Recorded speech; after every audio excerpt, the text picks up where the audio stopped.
अस्सलाम वालेकुम। ये हम क्वेश्चन नंबर 16 स्टार्ट करते हैं। 3.2 एक्सरसाइज क्लास सेंटर।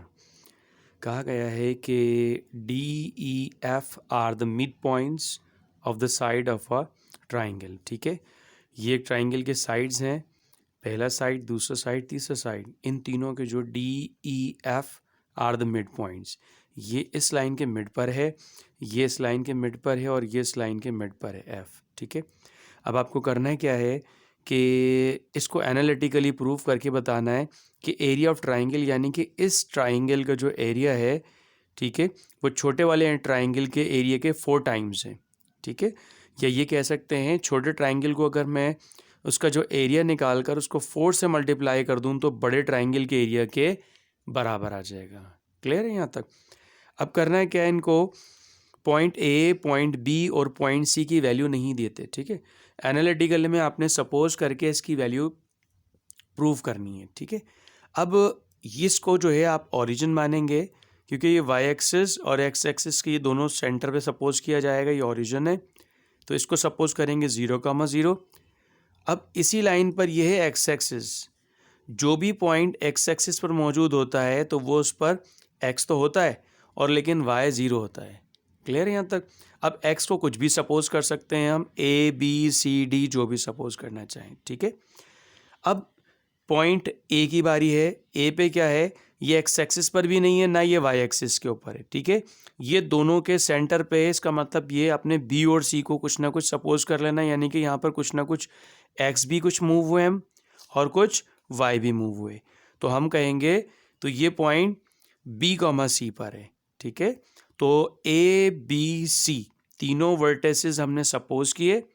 अब जब डी निकालना है तो बी भी पॉइंट अब आपको गिवन है, ये रहा, और सी भी गिवन है, ये रहा। इन दोनों का मिड पॉइंट फॉर्मूला लगाकर हम डी पॉइंट तैयार कर लेंगे। ठीक है, इसी तरह से ए बी का मिड पॉइंट निकालेंगे तो वो एफ हो जाएगा और ए सी का मिड पॉइंट निकालेंगे तो ये ई पॉइंट कहलाएगा। ठीक है, अब करना क्या है, हमें पॉइंट डी निकालना है, तो वो किसका मिड पॉइंट होगा, बी सी का।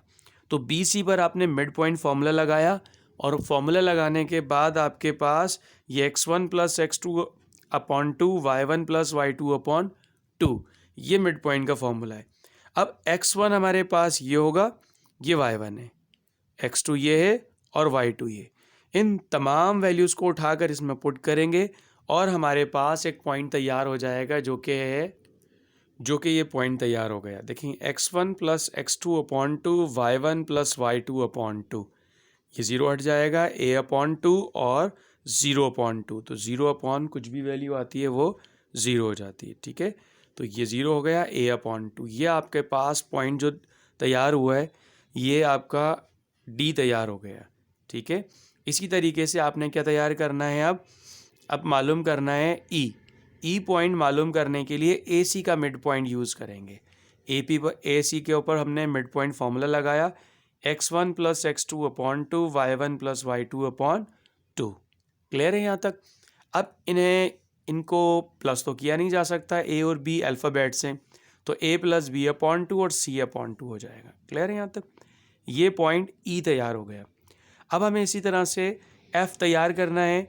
ठीक है, f मालूम करने के बाद डी ई एफ, ये तीनों वर्टेसेस आपको मालूम हो जाएंगे और फिर आपने क्या करना है, उन तीनों पर मिड पॉइंट अपना एरिया ऑफ ट्राइंगल निकालना है।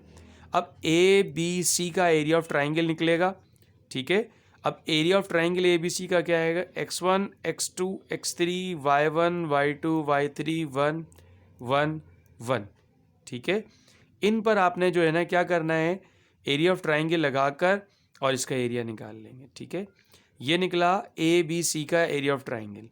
ए बी सी बेसिकली ये है बड़ा वाला ट्राइंगल। ठीक है, A C upon 2 square unit, तो ये हमारा बड़ा ट्राइंगल का एरिया निकल गया। अब हमने डी ई एफ यानी कि छोटे ट्राइंगल का एरिया निकालना है, 1/2 A1 no sorry x1 x2 x3 y1 y2 y3, और ये डी ई एफ का ट्राइंगल का एरिया निकल रहा है। ठीक है, डी के पॉइंट ये हो जाएंगे, ई के पॉइंट ये दोनों हैं और एफ के पॉइंट ये दोनों हैं। क्लियर? ये x1 y1 फिर ये 1 आ जाएगा, फिर x2 y2 फिर 1, फिर x3 y3 फिर 1। क्लियर है यहाँ तक? ये पूरा आपने एरिया ऑफ ट्राइंगल के फॉर्मूले में पुट किया, 1/2 एज इट इज़ रहेगा, और a/2 हमने ऐसे ही रखा।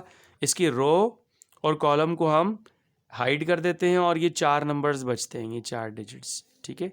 तो इनको हमें क्रॉस मल्टीप्लीकेशन किया, c/2 को 1 से मल्टीप्लाई, तो c/2 बीच में नेगेटिव साइन होता है माइनस से, c/2 1 जार c/2, ये दोनों कैंसिल, तो ये पूरी वैल्यू 0 हो जाएगी, ठीक है। यहाँ पे तो नेगेटिव, ये अपना 0 है तो 0 ही रहेगा, और 1 को जब उठाते हैं तो 1 का कॉलम और रो छुप जाएगी, ये 4 डिजिट्स बचेंगे। तो इन्हें हमने क्रॉस मल्टीप्लिकेशन कर दिया। क्रॉस मल्टीप्लिकेशन करने के बाद ये कंडीशन बनी। अब डिनोमिनेटर इन दोनों का एक जैसा है, तो अब हम क्या करेंगे, डिनोमिनेटर को एक मरतबा लेंगे, AC + BC - BC, ये एज इट इज़ आ जाएगा। BC से BC कैंसिल, तो ये AC बचा, ये 0 हो चुका, ये भी 0 हो चुका, तो AC/4, ठीक है। तो AC/4 ये बचा, और बाहर 1/2 मौजूद है, तो दोनों को मल्टीप्लाई करेंगे, 2 4 जार 8, ठीक है। तो ये भी हमारे पास एरिया ऑफ स्मॉल ट्राइंगल निकल गया। तो ये से हम स्क्वायर यूनिट में मेजर करते हैं, ठीक है, स्क्वायर यूनिट्स में। अब आप देख सकते हैं कि जो छोटा वाला ट्राइंगल है वो 4 टाइम्स से मल्टीप्लाई करेंगे तो ये ABC के बराबर बन जाएगा। कैसे? ABC का एरिया ऑफ ट्राइंगल है AC/2, और DEF का एरिया ऑफ ट्राइंगल निकला है AC/8, 4 एज इट इज़ है, इन दोनों को कैंसिल किया तो AC/2। देखें दोनों तरफ अब ये बराबर हो गए। तो वो ये कह रहे हैं कि बड़ा वाला जो ट्राइंगल है वो छोटे ट्राइंगल के 4 टाइम्स है, यानी कि छोटे ट्राइंगल को आप 4 से मल्टीप्लाई करते हैं तो आपके रिजल्ट दोनों के बराबर आ जाएंगे, यानी कि बड़े ट्राइंगल के बराबर आ जाएगा इसका रिजल्ट। देख सकते हैं ये आ गया, ठीक है जी।